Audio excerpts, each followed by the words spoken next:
Xoş gördük. Bugünkü dərin təhlilimizə qoşulduğunuz üçün təşəkkür edirik. Yəni, ümid edirəm bugün sizin üçün əla keçir. Aha, mütləq. Mən də hər kəsi salamlayıram. Bilirsiniz yəqin ki, siz də həyatınızın hansısa mərhələsində dayanaraq bu sadə amma bir o qədər də mürəkkəb sual ətrafında düşünmüsünüz. Niyə bəzi insanlar digərlərindən qat-qat çox uğur qazanır? Və biz çox vaxt bunun səbəbini, yəni anadan gəlmə istedadda və ya yüksək zəkada axtarırıq. Yaxud da sadəcə bəxtin gətirməsində. Düzdür. Lakin bugünkü təhlil missiyamız bizi tamamilə başqa bir istiqamətə aparacaq. Biz David Schwartz'ın məşhur Böyük Düşünməyin Sehri kitabındakı əsas konsepsiyaları incələyəcəyik. Və gəlin elə dərhal birbaşa məsələyə keçək. Çünki buradakı fikirlər bəlkə də gündəlik yanaşmanızı alt-üst edəcək. Ha, mütləq alt-üst edəcək. Yaxşı, gəlin bunu aydınlaşdıraq. Təsəvvür edin ki, böyük bir şirkətin çox təsirli bir satış iclasındasınız. Marketinq üzrə vitse-prezident səhnəyə Harry adlı birini dəvət edir. Harry də yəni, kənardan baxanda tamamilə sıradan biridir. Heç bir xüsusi fərqliliyi və ya xarizması olmayan adi bir adam kimi görünür. Hə, elədir. Lakin iclasda çox sarsıdıcı bir detal açıqlanır. Harry o il düz $60.000 gəlir əldə edib. Halbuki onunla eyni işi görən digər nümayəndələrin ortalama gəliri cəmi $12.000-dır. Yeri gəlmişkən kitabın yazıldığı dövrü nəzərə alsaq, o vaxtın $60.000 indiki pulla bəlkə də $500.000-dan çox bir məbləğ deməkdir. Dəqiq. Yəni ortada düz 5 dəfə fərq var. Təbii olaraq hamının ağlına eyni sual gəlir. Harry digərlərindən 5 dəfə daha ağıllıdırmı? Şirkətin testləri onun tamamilə ortalama bir zəkaya malik olduğunu göstərir. Bəs 5 dəfə daha çox işləyirmi? Ailəsinə daha çox vaxt ayırır. Bəs fərq nədədir onda? İclasda deyilən kimi, fərq sadəcə və sadəcə ondadır ki, Harry digərlərindən düz 5 dəfə böyük düşünür. Və bu doğrudan da bizim o uğur dediyimiz mənzərəni tamamilə dəyişir. Biz həmişə elə bilirik ki, böyük uğurlar müstəsna zəkanın məhsuludur. Aha, çox vaxt belə düşünürük. Amma əslində bank hesabımızın, karyeramızın və ən əsası həyatdan aldığımız ümumi məmnuniyyətin ölçüsü birbaşa olaraq düşüncəmizin miqyasından asılıdır. Burada füsunkar olan odur ki, bizim ətraf mühitimiz, böyüdüyümüz cəmiyyət bizi davamlı olaraq kiçilməyə doğru itələyir. Yəni sıradan olmağa məcbur edir. Doludur və orada qansu yerinə axan bir rəqabət var. Amma reallıq tam əksinədir. Bəli, aşağı səviyyələrdə, yəni o sıradanlıq küçəsində rəqabət qat-qat dəhşətlidir. İnsan resursları mütəxəssisinin təcrübəsindən çıxardığı nəticəyə baxsaq, ortalama sıradan bir maaş təklif edən iş üçün bəzən yüzlərlə adam sıraya düzülür. Dəhşətdir. Amma yüksək məsuliyyətli, böyük miqyaslı bir vəzifə üçün rəqabət demək olar ki, yox dərəcəsindədir. Yəni zirvədə hər zaman qısa, sıxlıq olmayan və böyük düşünən insanlar üçün açıq olan saysız-hesabsız imkanlar var. Bu isə birinci sinif düşüncə tələb edir. Bax, bu çox vacib məqamdır, zirvədəki o boşluq. Və o zirvəyə qalxmaq necə deyərlər? Birinci sinif həyat tərzinə keçmək üçün hər şeyin təməlində bir dənə sadə söz dayanır. İnam. Düzdür. Amma dayan, biraz dərindən baxanda bu söz mənə həmişə biraz şablon və xəyalpərəstlik kimi səslənib. Yəni, mən sadəcə gözlərimi yumub, inansam ki, mən rəhbərəm və ya mən milyonçuyam desəm, hər şey həll olacaq. Bu, biraz reallıqdan qopmaq deyilmi? Əla sualdır, çünki əksər insanlar inamı məsələ başa düşür. Amma kitabın fəlsəfəsində inam sadəcə passiv şəkildə arzulamaq və ya kainatdan nəsə gözləmək deyil. Bəs nədir? İnam tamamilə praktik dağları yerindən tərpədəcək mexaniki bir gücdür. Psixoloji olaraq bu belə işləyir. Sən bir işi doğrudan da edə biləcəyinə şübhəsiz inandıqda, sənin beynin avtomatik olaraq o inamı dəstəkləyəcək həll yollarını axtarmağa başlayır. Maraqlıdır. Sən, mən bunu edə bilərəm dediyin an, zehin bunu necə etməli yollarını, yəni işin texniki tərəflərini aktivləşdirir. Bunu belə təsəvvür edək, yəni mən beynimə inam siqnalı verəndə, əslində ona həll yolları tapmaq üçün tapşırıq vermiş oluram. Elə mobil evlər, yəni treylerlər satan o gənc qadının hekayəsi də tam olaraq budur. Hə, o hekayə çox güclüdür. Təsəvvür edin, gənc bir qadın cəmi $3.000 bu biznesə girmək qərarına gəlir. İndi $3.000 bugün bəlkə də $30-40 min dəyərində ola bilər, amma yenə də sıfırdan böyük bir satış biznesi qurmaq üçün olduqca kiçik, hətta gülünc bir məbləğdir. Ətrafındakı hər kəs, o cümlədən təcrübəli iş adamları ona bunun qeyri-mümkün olduğunu və rəqabətin sərtliyini deyir. Normalda insan bu qədər neqativ rəydən sonra xüsusən də ciblərində cüzi bir pulla geri çəkilərdi. Amma qadının öz planına sarsılmaz inamı var idi. O ətrafın səs-küyünü yox, beynindəki o bunu necə etməli sualını, cavablarını dinləməyə başlayır. Nəticədə nə olur? Onun o şübhəsiz inamı tezliklə iki investorun diqqətini cəlb edir. Çünki investorlar çox vaxt biznesin özünə deyil, onu quran adamın sarsılmaz inamına pul yatırırlar. Hətta bir trailer istehsalçısı ona heç bir ilkin ödəniş olmadan məhsul belə verir. Möhtəşəm. Və cəmi bir ilin içində o qadın sıfır təcrübə və kiçik büdcə ilə 1 milyon dollarlıq satış edir. Bəli, çünki inam ətrafdakıları da sənin reallığını inandırmaq gücünə malikdir. Və əgər biz bu inam məsələsini fərdlərdən çıxarıb şirkətlər, böyük komandalar miqyasına tətbiq etsək, daha da aydın bir mənzərə yaranır. Hansı nümunəni nəzərdə tutursunuz? Gəlin Magistral Yollar Departamenti tərəfindən planlaşdırılan o körpü layihəsinə baxaq.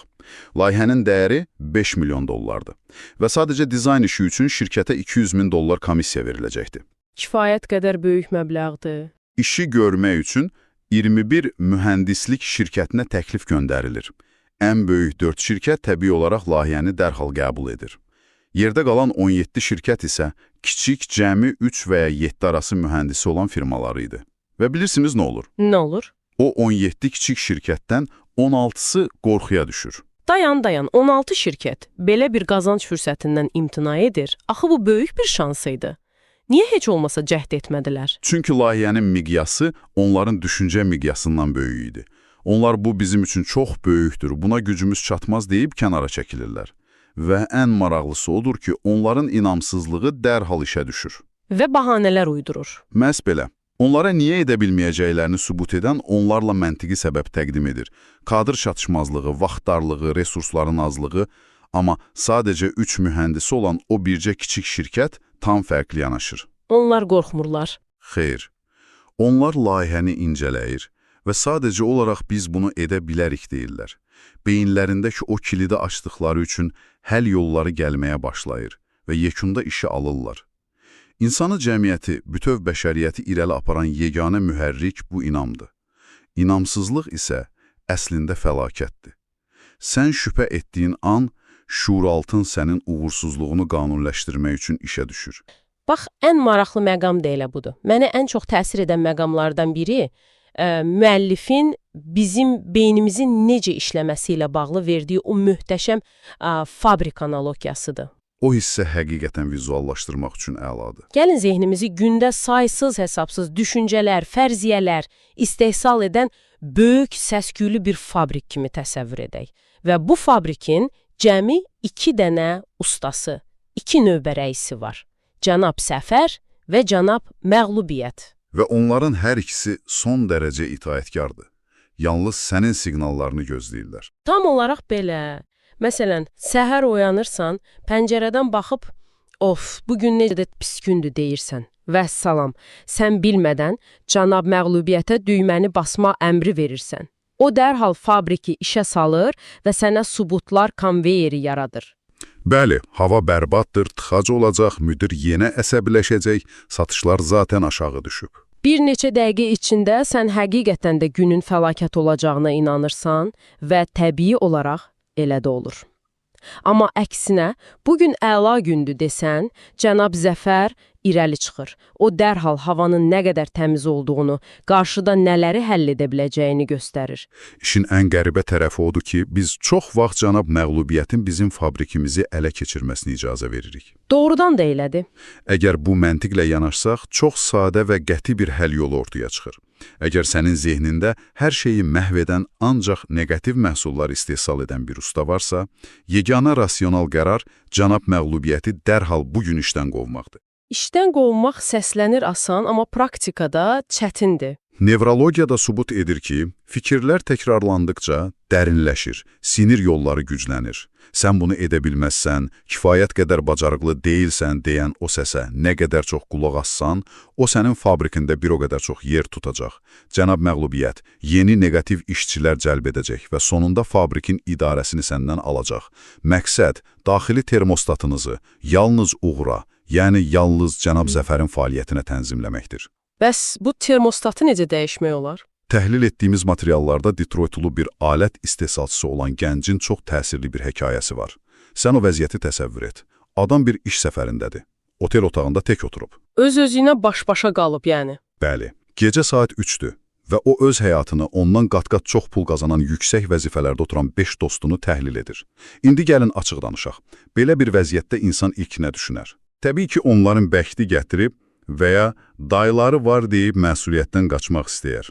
Amma bu gənc çox dürüst bir analiz aparır. Onlar məndən daha ağıllıdılar? Xeyr. Təhsilləri daha yaxşıdır? Xeyr. Daha dürüstdülər? Yox. Bəs o zaman fərq nədədir? O gecə gənc çox ağırlı, amma azad edici bir həqiqəti kəşf edir. Fərq yalnız təşəbbüskarlıq və öz dəyərinə olan inamdadır. O fərqinə varır ki, illərlə o, öz daxili fabrikini özünə qarşı istifadə edib, özünə daim niyə mən irəli gedə bilmərəm izahını verib.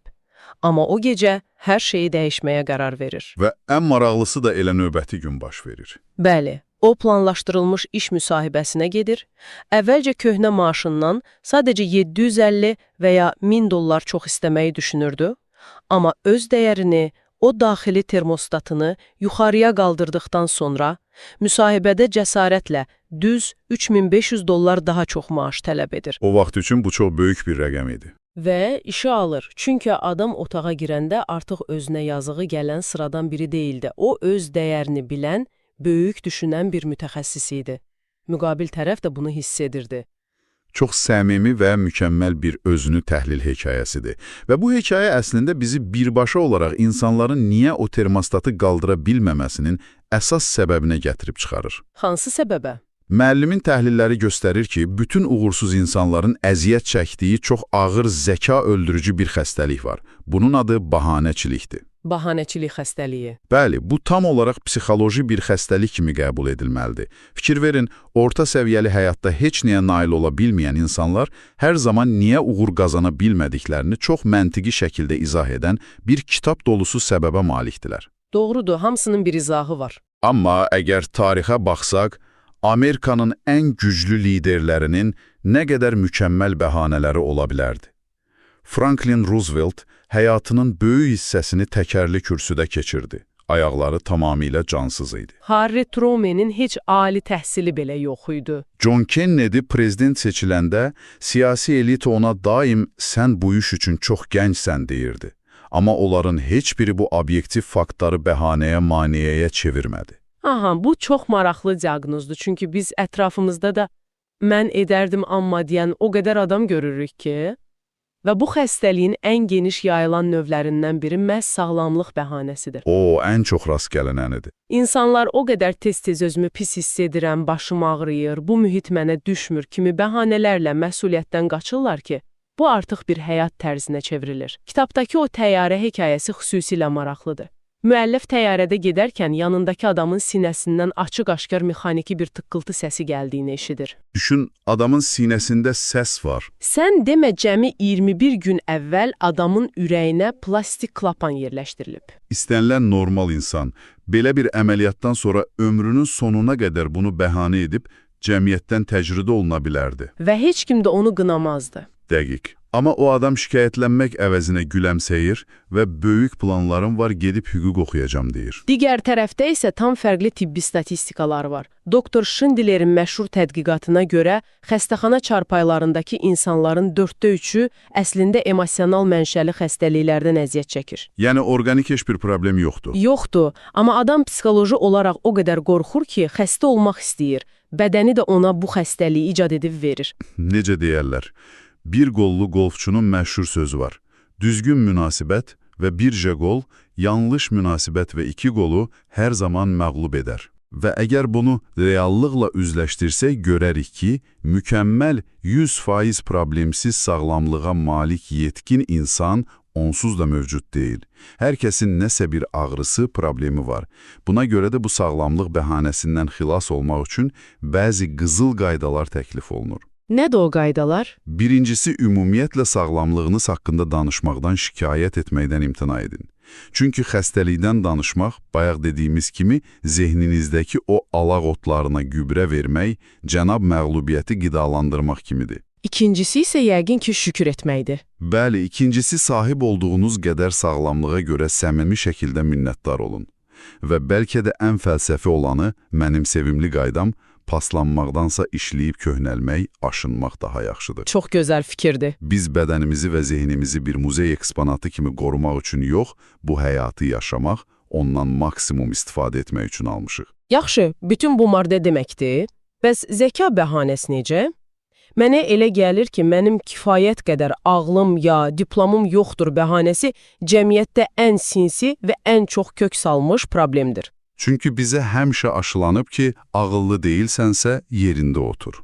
Kitabda qeyd olunan bir statistika məni həqiqətən təəccübləndirdi. İnsanların düz 95%-i gizli şəkildə yetərincə ağıllı olmadıqlarını düşünürlər. Yəni biz hamımız daxilən özümüzdən şübhə edirik, amma bunu ucadan demirik. Biz həmişə eyni səhvi edirik. Öz beyin gücümüzü kiçildir, kənardan baxdığımız insanların zəkasını isə şişirdirik. Nəticədə isə hər hansı bir mürəkkəb layihə qarşımıza çıxanda bunun üçün çox ağıllı, təcrübəli olmaq lazımdır deyib cəhd belə etmirik. Əgər bunu daha böyük mənzərə ilə əlaqələndirsək, problemin zəkanın özündə yox, zəkanın idarə edilməsində olduğunu görərik. Məsələ sənin IQ səviyyənin nə qədər olması deyil. Məsələ o zəkanı necə və hansı məqsədə yönəltməyinizdir. Maraqlı yanaşmadır. Dünyaca məşhur fizik doktor Edward Teller bu barədə çox sadə bir həqiqəti dilə gətirir. O deyir ki, hətta elmin ən dərin qatlarında belə ildırım sürətli beyindən və ya fövqəladə fenomenal yaddaşdan daha çox yüksək dərəcədə maraq və entuziazm vacibdir. Niyə məhz maraq və entuziazm? Çünki çətinliklə üzləşəndə o zəkanı fəaliyyətdə saxlayan, ona təkan verən məhz müsbət münasibətdir. Ağıl tək başına sadəcə bir alətdir. Onu necə istifadə edəcəyiniz vacibdir. Tamamilə razıyam. Çünki zəkanın mənfi istiqamətə, yəni yanlış hədəfə yönəlməsi faciəvi nəticələr verə bilər. Baxın, kitabda Çek adlı bir personajdan bəhs edilir. Çek, universitetdə əla oxuyan, qiymətləri hər zaman ən yüksək olan, necə deyərlər, kitab qurdu biri idi. Amma o öz zəkasını nəyə sərf etdi? O qədər ağıllı idi ki, hər hansı bir biznesin niyə uğursuz olacağını ən kiçik detalına qədər görə bilirdi. O kapitalın niyə çatmayacağını, bazarın niyə çökəcəyini, risklərin niyə yüksək olduğunu sübut edən minlərlə mükəmməl səbəb bilirdi. Nəticə isə yəqin ki, acınacaqlı oldu. Bəli, onun o qədər də ağıllı olmayan, bəlkə də universitetdə güclə qiymət alan dostları öz bizneslərini qurub böyük pullar qazanarkən, Çak öz iti zəkası sayəsində kiçik bir yük yoxlama işində ilişib qaldı. Çünki o öz daxili cənab məğlubiyyətini ən yüksək elmi faktlarla silahlandırmışdı. Digər bir nümunə isə universiteti ən yüksək balla, qırmızı diplomla bitirən, hər kəsin dahi adlandırdığı bir gəncdir. O adam məsuliyyətdən o qədər qorxurdu və zəkasına güvənib, insanları o qədər aşağılayırdı ki, həyatda heç bir karyera qura bilməmişdi. O, öz nəhəng beyin gücünü inkişaf etmək üçün yox, həyatın niyə ədalətsiz olduğunu sübut etmək üçün xərcləyirdi. Və bunun tam əks qütbündə isə müsbət intellekt idarə edən Fil adlı bir reklam agentliyi rəhbəri dayanır. Filin heç ali təhsili belə yox idi. O, mürəkkəb tədqiqat texnikalarını, gəlir statistikaları, bəlkə də ofisindəki ən kiçik işçidən belə zəif bilirdi. Bəs onun sirri nə idi? O, özünü insan mühəndisi kimi yetişdirmişdi. O, 100% pozitiv adam idi. İnsanları necə ruhlandırmaq lazım olduğunu, onlara necə müsbət yanaşmağı və ən əsası onlardakı gizli potensialı necə üzə çıxarmağı çox yaxşı bilirdi. Yəni biznes rəqəmlərlə deyil, insanlarla idarə olunur fəlsəfəsi. Məhz buna görə də ondan qat-qat ağıllı, bəlkə də bir neçə universitet bitirmiş təhsilli işçiləri ildə $10.000 qazanarkən Fil $30.000 gəlir əldə edirdi. Çünki sən nə qədər ensiklopedik biliyə malik olursan ol, əgər o zəkanı ətrafındakılara inamla, müsbət enerji ilə birləşdirə bilmirsənsə, o potensial heç vaxt real nəticəyə çevrilmir. Çox doğru vurğuladınız. Çox maraqlıdır ki, bir sığorta şirkətinin apardığı geniş miqyaslı tədqiqat da bunu təsdiqləyir.